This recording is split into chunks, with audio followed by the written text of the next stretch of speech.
The massive crystal towers of Zentara Prime reached toward the purple sky like giant fingers.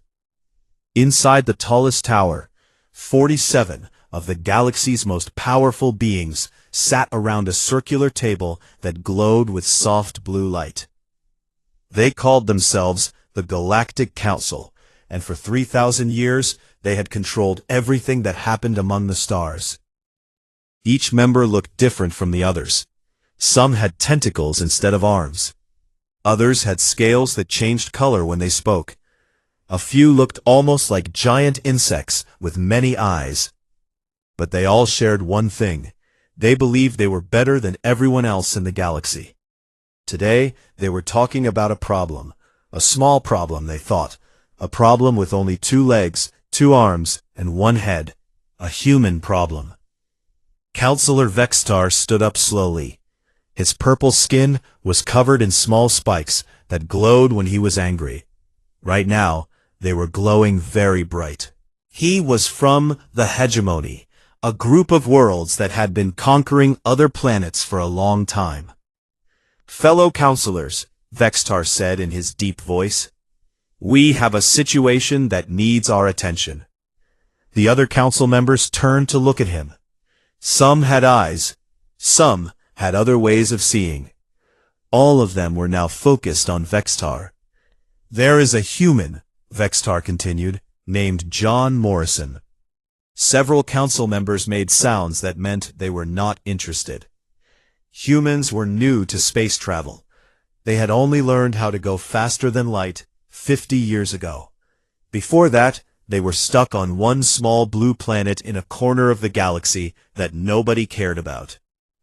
"This human," Vextar said, "is causing trouble." He waved his hand, and pictures appeared in the air above the table. The pictures showed a man with brown hair and kind eyes. He was wearing simple clothes and standing next to a spaceship that looked old and used. "John Morrison owns 1 ship," Vextar explained. "He travels alone. He has no army. He has no government backing him up. But he is doing something very dangerous." The pictures changed to show Morrison talking to groups of aliens.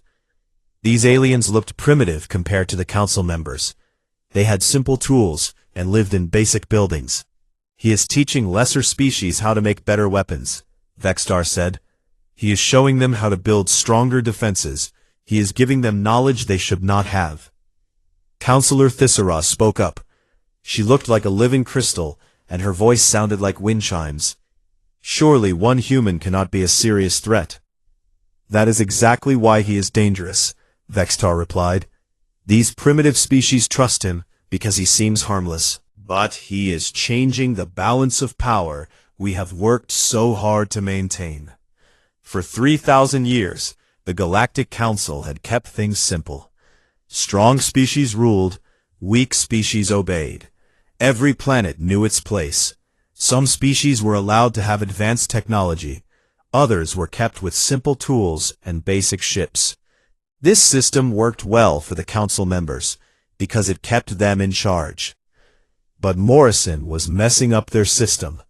He was giving advanced technology to species that were supposed to stay weak. He was teaching them how to defend themselves. Some of these species were even starting to talk about working together. "What do you suggest we do?" asked Counselor Mordan. He looked like a giant owl with too many eyes and feathers that moved without wind. "The solution is simple," Vextar said. "We eliminate him." The room became quiet. Eliminating someone meant killing them. The council did this sometimes, but usually only for big problems. Wars between major species, rebellions that threatened their control, disease outbreaks that might spread too far. "You want to kill 1 human?" Thisera asked. Her crystal body flickered with doubt. "Think about it," Vextar said. "Morrison has no protection. No government will come to save him. No fleet will seek revenge. Humans barely have a dozen ships capable of faster-than-light travel. If we eliminate Morrison, it will send a message to anyone else who thinks about interfering with our order." The other council members thought about this. It made sense to them. Humans were new and weak. Earth was far away and unimportant. One human dying would not matter to anyone except other humans, and there were not many humans in space anyway. "How do we do this?" asked another counselor. "I will send one of our ships," Vextar said. "A Vorthon dreadnought should be enough. Captain Zelmoth has experience with these kinds of missions." Captain Zelmoth was famous throughout the galaxy. His ship, the Nexus Talon, had destroyed entire fleets. He had conquered star systems by himself. Sending him after one human was like using a planet-killer missile to swat a fly. "Morrison's ship is called the Defiant Spirit," Vextar continued. "It is a basic cargo hauler with some simple modifications. Our intelligence says he has basic shields and a few energy weapons. Nothing that could threaten a real warship." The vote was quick. 47 hands, claws, tentacles, and other appendages rose into the air. The decision was unanimous. Elimination Order 7734 Alpha was created. Target, John Morrison, human, last seen in the Kepler 442 system. Method, complete destruction. Expected resistance, none. Expected galactic impact, 0. As the council members left the meeting, they felt satisfied with their decision. They had handled a small problem before it could become a big problem. They had protected their system of control. They had shown that no one, not even humans, could challenge their authority. Vextar stayed behind to send the orders to Captain Zelmoth. He attached Morrison's file to the message. The file was very short. Age, 35 Earth years. Occupation, independent trader. Criminal record, none under galactic law. Education, basic human engineering school. Family, none known. Allies, none known. One ship, one human, one simple kill, Vextar said to himself as he sent the message. He was wrong about everything. The Galactic Council had just made the biggest mistake in their 3,000-year history. They had declared war on humanity without knowing what humanity really was. They thought they were eliminating a single troublemaker. Instead, they had just activated a response that had been planned and prepared for longer than most species had existed. In space stations hidden between the stars, alarms began to sound. On secret bases built inside asteroids, humans began to move. Communication networks that the Council did not know existed started sending coded messages across the galaxy. John Morrison received the elimination order while he was having coffee in his ship's small kitchen. He read it twice, smiled, and pressed a button on his communications console. "Control, this is Morrison," he said calmly. They took the bait. Initiate Protocol 7. The real war was about to begin. Captain Zelmoth looked at the elimination order and laughed. It was not a pleasant sound. When a Vorthon laughed, it sounded like metal scraping against stone. His crew on the bridge of the Nexus Talon looked nervous when they heard it. "One human," Zelmoth said, reading the message again. "They want me to hunt one human in a cargo ship." His first officer, Commander Kylix, nodded. "Sir, perhaps we should send a smaller vessel. Using the Nexus Talon seems like too much firepower for such a small target." Zelmoth's 4 eyes glowed red with anger. "Are you questioning the Council's orders?" "No, sir, of course not. I just thought—" "Do not think," Zelmoth cut him off. "We go where the Council sends us. We kill what the Council wants dead, even if it is just one pathetic human." The Nexus Talon was 3 kilometers long and shaped like a giant sword. It carried enough weapons to destroy entire planets. Its shields could stop anything except the biggest bombs. Zelmoth had used it to conquer 47 star systems. In 200 years of war, he had never lost a battle. "Set course for the Kepler 442 system," Zelmoth ordered. "Maximum speed." The journey took 6 hours. During that time, Zelmoth studied everything they knew about John Morrison.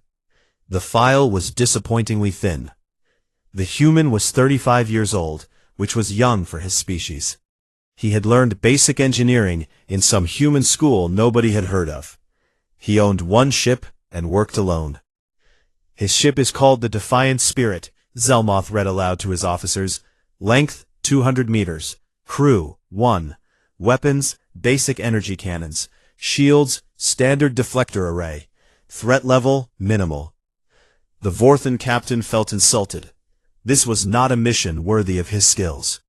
This was pest control. When they reached the Kepler 442 system, they found Morrison's ship floating near a large asteroid. The Defiant Spirit looked exactly like the pictures in the file. It was small, old, and appeared to be patched together from spare parts. Its hull showed signs of wear from many journeys. It looked like exactly what it was supposed to be. A simple cargo ship owned by a simple human.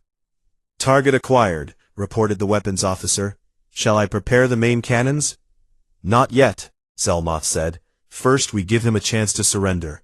The Council wants to send a message, but they also want other species to know we are merciful to those who submit.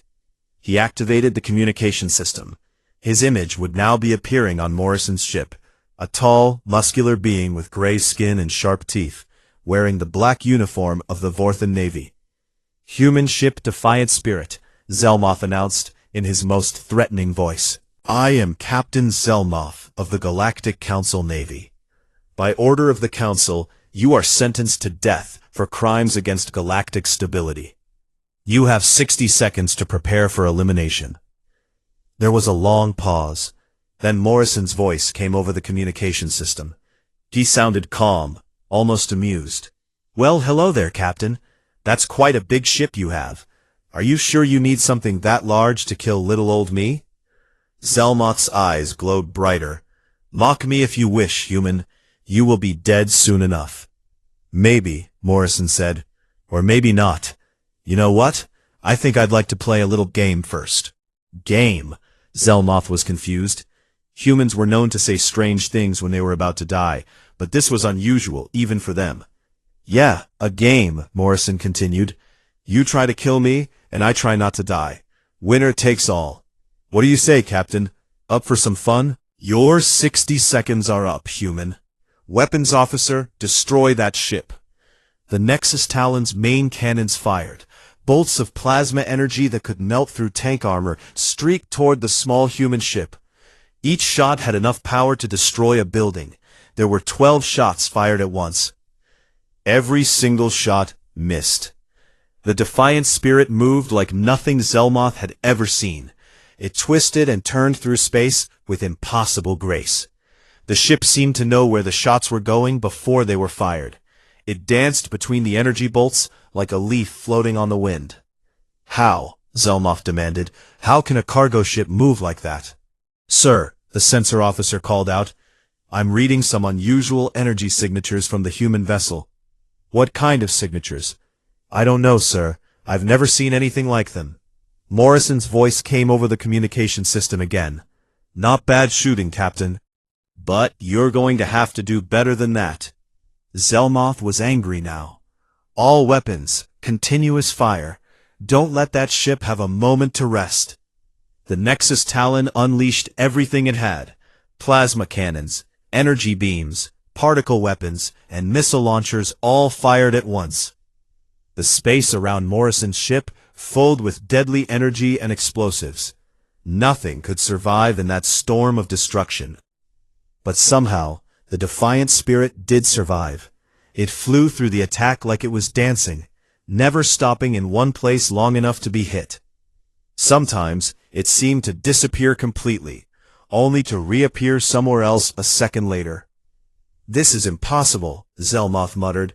No ship can move like that. Captain, the sensor officer said, the human ship is changing. Zelmoth looked at the main screen and felt his blood turn cold. The Defiant Spirit was transforming. Panels on its hull were sliding away to reveal hidden compartments. New weapons were extending from concealed spaces.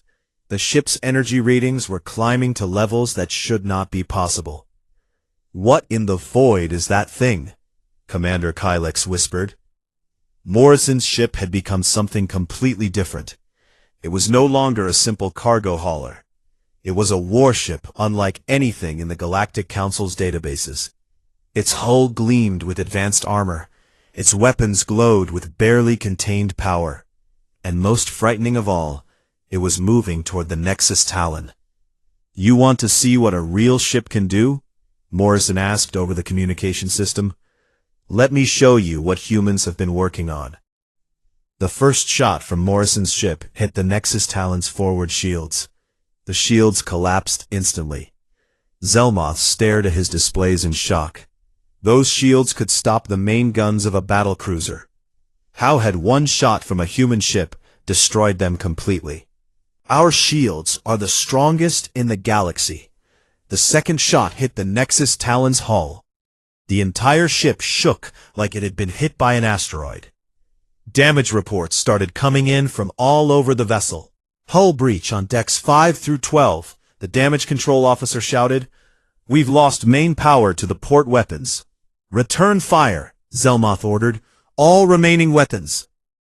The Nexus Talon's guns fired again, but Morrison's ship was no longer where it had been. It appeared above the Vorthan vessel and fired something that Zelmoth had never seen before. The weapon created a hole in space itself. A swirling vortex of darkness appeared next to the Nexus Talon and began pulling the massive ship toward it. Gravitational anomaly, the science officer screamed. It's some kind of artificial black hole. Emergency power to engines, Zelmoth commanded. Get us away from that thing. The Nexus Talon, pride of the Vorthan fleet, was being torn apart by forces it could not resist. Hull plates were ripping away from the ship's frame. Entire sections were being pulled into the dark vortex. Morrison's voice came over the communication system one last time. Tell your council that was their warning shot. If they want a real fight, they know where to find me. The vortex disappeared, and with it went most of the Nexus Talon. What remained was a broken shell drifting in space. Half the crew was dead. The other half was trapped in damaged sections with failing life support. Captain Zelmoth, the undefeated warrior of the Vorthan Navy, sat in his command chair and stared at the empty space where Morrison's ship had been. In 17 minutes, one human had destroyed the most powerful ship in his fleet. As the emergency rescue ships arrived to collect the survivors, Zelmoth sent a message to the Galactic Council. It was very short. Mission failed. Nexus Talon destroyed. Human technology far beyond our estimates. Recommend immediate reassessment of threat level. The Council would not listen. They would send more ships, bigger ships, stronger ships. They still did not understand what they were really fighting. The emergency session of the Galactic Council was unlike anything in their 3,000-year history. Counselors were shouting at each other in dozens of languages. Some were demanding answers. Others were making threats. A few were quietly planning to leave the chamber and never return. Counselor Vextar stood at the center of the chaos, his purple skin now completely white with shock. The spikes on his body had stopped glowing entirely. He held a datapad in his shaking hands, reading the same report for the 10th time. The Nexus Talon is gone, he announced, though everyone already knew. One of our most powerful warships, destroyed by a single human in 17 minutes. Counselor Fisara's crystal body was flickering with rapid color changes, a sign of extreme agitation in her species. How is this possible? Our intelligence said the human had basic weapons and simple shields. Our intelligence was wrong, Vextar admitted. Very wrong. The massive view screen at the front of the chamber showed the battle footage that Captain Zelmoth had transmitted before his ship was destroyed. The council members watched in silence as Morrison's cargo ship transformed into something that should not exist. They saw weapons that tore holes in space. They saw armor that could not be scratched. They saw technology that was decades ahead of anything they possessed. "Where did humans get this technology?" asked Counselor Morrison. His owl-like feathers were standing on end, making him look twice as large as normal. "That is not the right question," said a new voice. Everyone turned to look at Counselor Ralphic from the Meridian Alliance. He was one of the oldest members of the council, and rarely spoke during meetings. When he did speak, others listened. "The right question," Ralphic continued, "is how many more ships like this do the humans have?" This thought sent a chill through the chamber. If Morrison was not alone, if there were other humans with similar ships, then the situation was much worse than anyone had imagined. "We need to send a larger force," Vextar declared. "Multiple ships from different species. Even if the humans have advanced technology, they cannot have many vessels. Earth was classified as a primitive world just 50 years ago." Counselor Thisara agreed. "A joint strike force, ships from the Crystalline Collective, the Vorthan Navy, and the Hegemony Fleet. 47 vessels with our best crews. Surely that will be enough to handle one human." The other council members nodded. Even if Morrison had allies, even if there were a dozen human ships like his, they could not stand against the combined might of 3 major space navies. Within 6 hours, the Joint Strike Force was assembled. 47 warships, representing the most advanced military technology in the galaxy. Dreadnoughts that could shatter moons. Cruisers that could outrun anything in space. Destroyers armed with weapons that could turn entire cities to glass. Admiral Kextar, a veteran Vorthon commander, was given overall command of the force. He had fought in the Border Wars and the Sector 7 Rebellion. He had never lost a battle in 60 years of service. "This Morrison has made us look foolish once," Admiral Kextar told his fleet commanders. "We will not allow it to happen again." The strike force jumped to hyperspace, heading for the Wolf 359 system, where Morrison had last been detected. They expected to find one ship, trying to hide among the asteroids. They expected an easy victory that would restore the Council's reputation. They found something very different. When the 47 ships dropped out of hyperspace, they discovered they were not alone.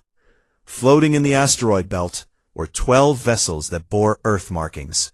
But these were not cargo ships or simple transports. These were warships that looked like nothing the galaxy had ever seen. Each human ship was sleek and predatory, with hulls that seemed to absorb light rather than reflect it. They moved with the grace of living creatures, turning and positioning themselves with fluid precision. Energy readings from the vessels were so high that several council sensors simply shut down rather than try to process the data. "Impossible," Admiral Kextar whispered. "Where did they come from?" Morrison's voice came over the communication channels, calm and confident. "Admiral, welcome to Wolf 359. I see you brought friends. That's good, because I brought friends too." "Surrender immediately," Admiral Kextar demanded. "You are outnumbered 4-1. Morrison laughed. "Are we? Let me introduce you to the Human Defense Initiative. We've been waiting a long time for this conversation." The 12 human ships began to move. They did not attack immediately. Instead, they spread out through the asteroid belt, taking positions that would give them maximum advantage. Their movements were perfectly coordinated, as if all 12 ships shared the same mind. "Sir," Admiral Kextar's sensor officer reported, "I'm detecting massive energy buildups from all human vessels. Whatever weapons they have, they're charging them up." "All ships, battle formation," the Admiral ordered. "Prepare for combat." The battle began when the humans fired their first volley. The weapons they used were unlike anything in the Council's experience. Some fired beams of pure energy that passed through shields like they were not there. Others launched projectiles that seemed to exist in multiple places at the same time. Most terrifying of all were the devices that created gravity wells, pulling Council ships into crushing fields that compressed metal like paper. The Joint Strike Force fought back with everything they had. Plasma cannons lit up the space between the fleets. Missile barrages filled the void with explosions. Energy weapons carved through asteroids and ships alike. But the humans were ready for everything the Council threw at them. Their ships moved like ghosts, appearing and disappearing at will. Their weapons adapted to every defense the Council used. When plasma cannons failed to penetrate human armor, the cannons themselves were somehow turned against their own ships. Admiral Kextar watched in horror as his fleet was systematically destroyed. The humans were not just winning, they were playing with their opponents. Council ships that should have been destroyed were instead disabled and captured. Crews were taken prisoner, but not harmed. It was as if the humans wanted to send a message rather than simply kill their enemies. The most shocking moment came when 3 human ships surrounded a crystalline collective cruiser. Instead of destroying it, they deployed clouds of tiny machines that swarmed over the enemy vessel. Within minutes, the cruiser's hull began to change. Its crystalline structure was being converted into something else, something that looked distinctly human. "They're turning our ships into their ships," Admiral Kextar's science officer reported in a voice filled with disbelief. By the end of the battle, only 7 Council vessels remained intact. The rest had been destroyed, captured, or converted. The human fleet had suffered no losses. None of their ships showed even minor damage. Morrison's voice came over the communication system one final time. "Admiral, I suggest you return to the Council and tell them what you've seen here. Tell them the Galactic Council has declared war on humanity. Tell them we accept." As the surviving Council ships limped back to hyperspace, Morrison activated a galaxy-wide communication network. His message was broadcast to every inhabited system, every space station, every ship capable of receiving transmissions.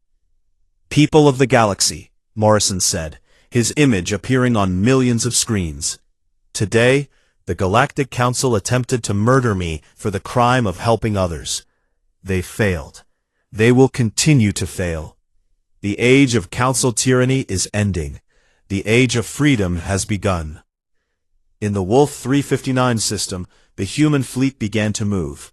12 ships became 24, as new vessels emerged from hidden bases inside the asteroids. Then, 24 became 48, as more ships arrived through previously unknown hyperspace routes.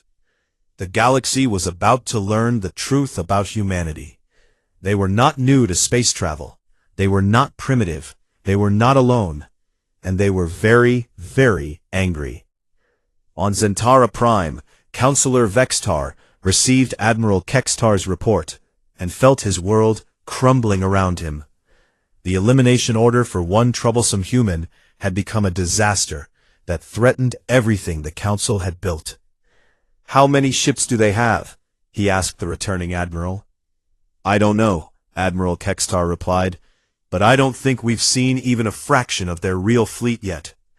The Council was about to discover just how right he was. The Council chamber had never been so quiet. 47 of the galaxy's most powerful beings sat in complete silence, staring at the data that would change everything they thought they knew about the universe. Counselor Mordan stood at the center of the room, holding files that were marked with the highest security classifications. His owl-like features were pale with shock, and his many eyes darted nervously between the other council members. "What I am about to tell you," Mordan began, "will seem impossible, but every word has been verified by our best intelligence agencies. Every fact has been checked and double-checked." He activated the main display screen. Instead of showing space battles or star charts, it showed a simple blue planet orbiting a yellow star. "Earth," Mordan said, "homeworld of humanity. According to our official records, this planet was first detected by our scouts in the year 2847. The species living there had just discovered radio waves. They were classified as primitive and left alone to develop naturally." The other council members nodded. This was basic galactic history. Everyone knew about Earth's classification. But our official records, Morrison continued, are wrong. The display changed to show a series of documents with dates going back hundreds of years. Some were written in languages that predated the current galactic calendar. 3 days ago, I received a message from the archive master on Kalos 4. He had been researching something unrelated when he discovered these files in our oldest storage vaults. Files that were sealed and forgotten centuries ago. Mordahn's voice became quieter, more frightened. According to these documents, Earth was first detected in the year 2679. That is 168 years earlier than our official records claim. Murmurs began to spread through the chamber. Council members looked at each other with confusion and growing alarm. Furthermore, Morrison continued, the species living on Earth at that time was not primitive. They had already achieved faster-than-light travel. They had colonies on dozens of worlds. They possessed technology that our scouts could not understand or explain. The display showed images that made the council members gasp. Pictures of massive human space stations. Recordings of human ships that looked exactly like the vessels Morrison had used in the recent battles. Documents describing human technology that was centuries ahead of anything the council possessed. This cannot be accurate, Councillor Thisara said, her crystal body flashing with disbelief. If humans had such technology 300 years ago, why did we detect them as primitive radio users? Mordahn's expression became even more grim. Because they wanted us to think they were primitive. Everything we know about human development has been carefully orchestrated. The radio signals we detected, they were fake. Broadcast from hidden transmitters to make us believe humans were stuck on their home world. The first contact protocols we established, humans knew about them before we created them. The chamber erupted in chaos. Council members began shouting questions and accusations. Some demanded proof. Others called for emergency military action. A few simply sat in stunned silence. Order! Vextar shouted, though his voice carried no authority anymore. Let him finish the report. Morrison waited for quiet before continuing. There is more, much more. For the past 3 centuries, humans have been operating throughout our space. They have been watching us, studying us, learning everything about how we think and how we operate. These contain surveillance records of council meetings, detailed analyses of galactic military capabilities, and profiles of every major political figure in known space. They have been infiltrating our worlds, Morrison said. The trader you bought supplies from last month might have been human. The diplomat who negotiated your trade agreements could have been human. The observer who attended your military exercises was probably human. Councillor Ralphek, the elderly representative who rarely spoke, finally broke his silence. You are saying that humans have been spying on us for 300 years? Not just spying, Morrison replied. Manipulating. The border wars that weakened the hegemony 20 years ago? Human intelligence agencies provided weapons to both sides to ensure the conflict would drain our resources. The Sector 7 rebellion that cost us 50 ships? The rebels had human advisors. The trade disputes that have divided the Crystalline Collective, human agents helped create them. The truth was devastating. For centuries, the Galactic Council had believed they were the ones in control. They thought they were managing primitive species and maintaining galactic order. Instead, they had been puppets dancing to music played by human masters. But why? Thisara asked. If humans have been so powerful for so long, why did they not simply conquer the galaxy? Morrison displayed the final set of documents. These were marked with a symbol that none of the council members recognized.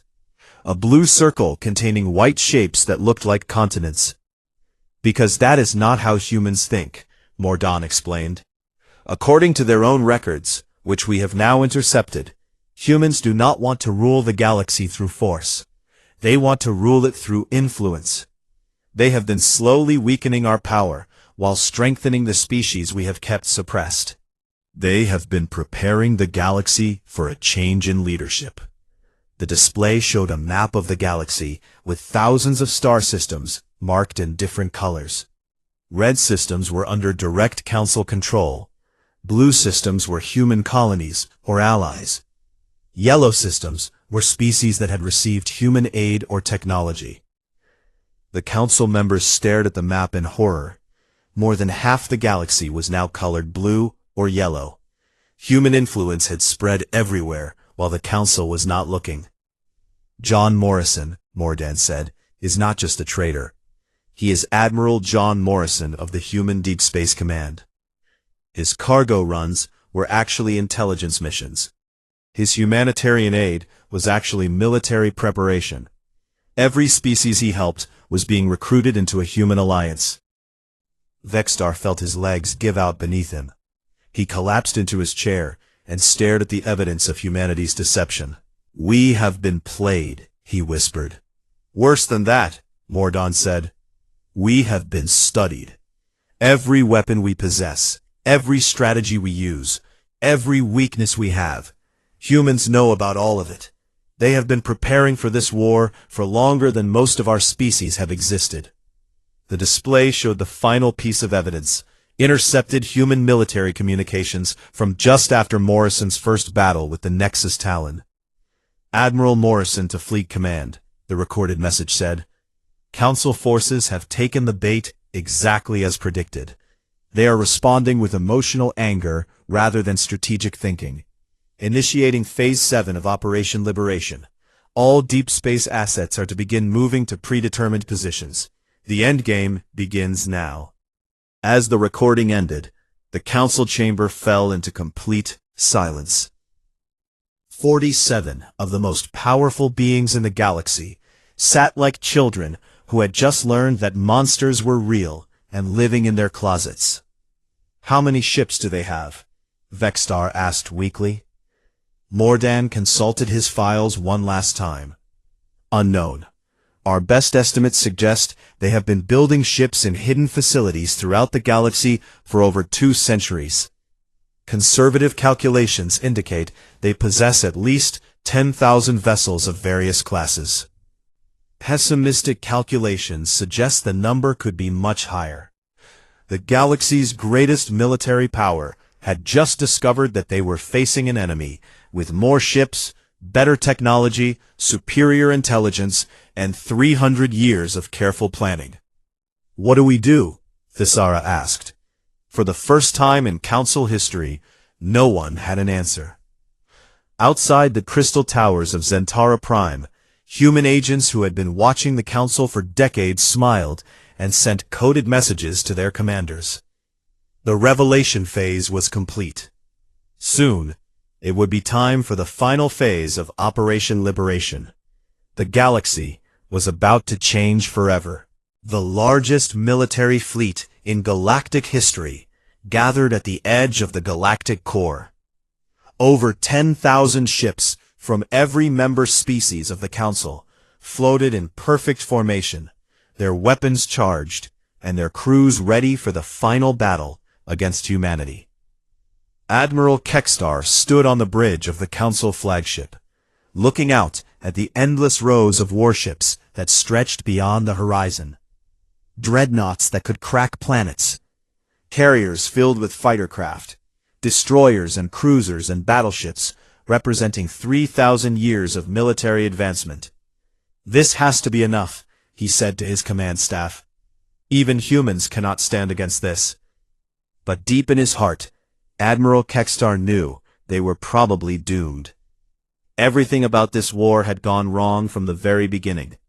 Every assumption the Council had made about humanity had been false. Every strategy they had tried had been anticipated and countered.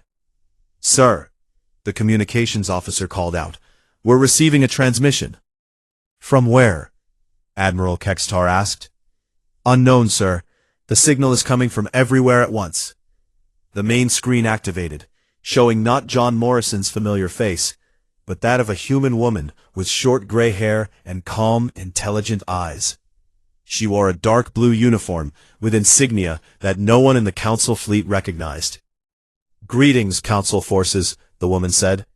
I am Fleet Admiral Sarah Chen, commander of the Human Galactic Expeditionary Force.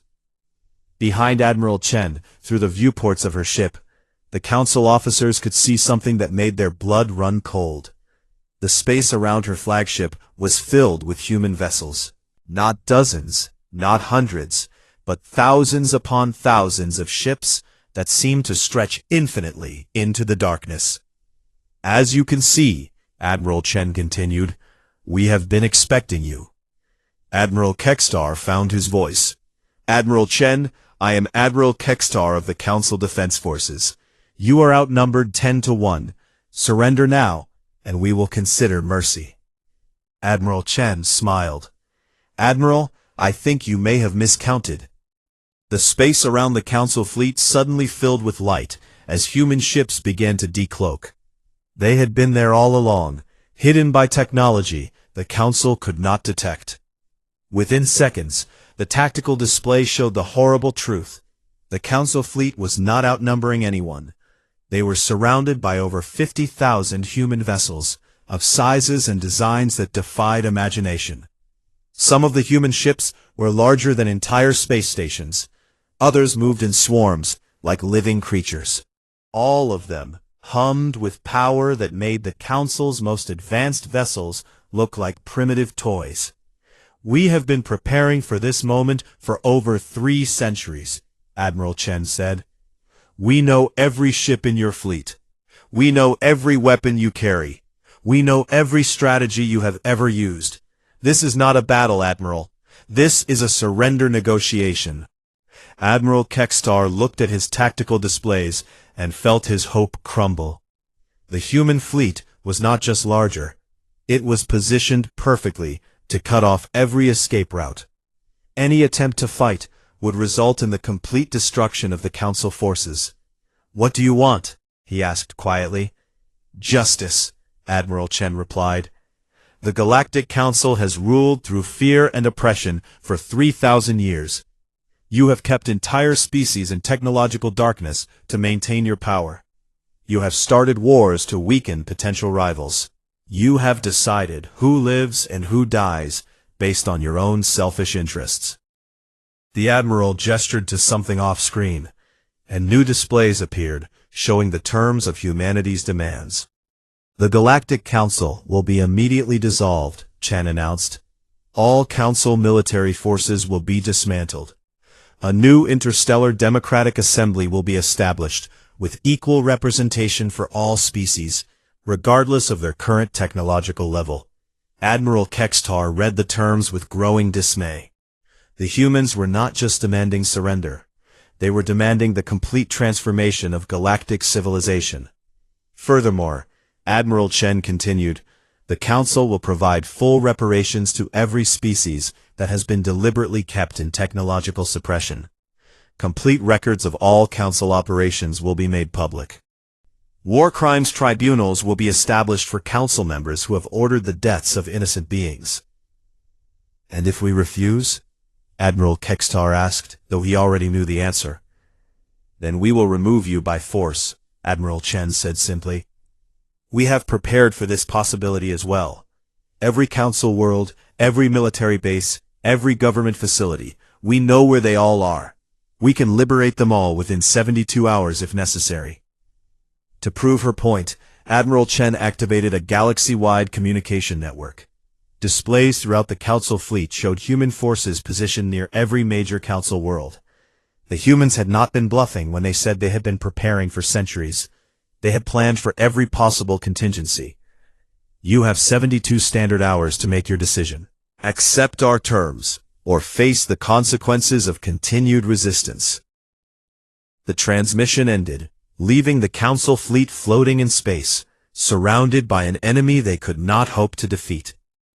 Admiral Kekstar contacted the Council chambers on Zentara Prime to report the situation. The debate lasted 36 hours. Some Council members wanted to fight to the end. Others argued for negotiation. Most simply sat in stunned silence, unable to comprehend how completely they had been outmaneuvered. In the end, the vote was unanimous. the Galactic Council formally surrendered to humanity. The formal ceremony took place aboard Admiral Chen's flagship. Council representatives signed documents that dissolved their government and established the new Democratic Assembly. Many of them wept as they signed. All of them understood that the galaxy would never be the same. After the ceremony, Admiral Chen found John Morrison in the ship's observation lounge, looking out at the stars and sipping coffee from a simple ceramic mug. "How does it feel to have started a galactic revolution?" Chen asked, sitting down beside him. Morrison shrugged. "I didn't start anything. I just gave them an excuse to reveal what they really are. The revolution was planned before I was born." "Do you think we did the right thing?" Chen asked. Morrison considered this for a moment. "Ask me in 100 years, when we see what kind of galaxy the Democratic Assembly builds. But I think giving every species a chance to reach their full potential is better than keeping them as pets for the Council's amusement." Through the viewport, they could see human and alien ships working together to begin the massive task of reshaping galactic civilization. Former Council worlds were being liberated. Suppressed species were receiving technology and education that had been denied to them for millennia. The galaxy was taking its first steps toward true freedom. 3 months later, Morrison was back to doing what he did best, trading goods and helping people throughout the galaxy. But now, he did it openly, without having to hide his ship's true capabilities or pretend to be a simple cargo hauler. He was having a drink at a space station bar when a former council member approached him. The alien looked tired and defeated, working now as a civilian because his government no longer existed. "I have to ask," the former counselor said, "how did humans manage to fool us for so long?" Morrison smiled and raised his glass.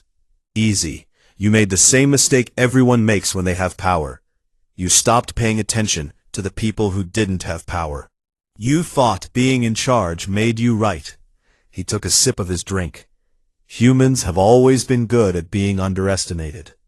We're small, we're young, we don't look particularly dangerous, but we have one advantage that you never considered." "What's that?"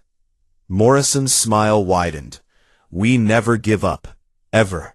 You could have kept us as your pets forever if you had been content with that. But the moment you decided we were a threat that needed to be eliminated, you gave us a reason to fight. And when humans have a reason to fight, we don't stop until we win." The former counselor nodded sadly and walked away. Morrison finished his drink and headed back to his ship. The galaxy was a big place, and there were still people who needed help. Now, finally, he could help them without having to hide what humanity really was. The age of the Galactic Council was over. The age of freedom had begun. And it had all started with a simple elimination order for one troublesome human named John Morrison. The Council had decreed his death and regretted it instantly. But their regret had come far too late to save them from the consequences of underestimating humanity.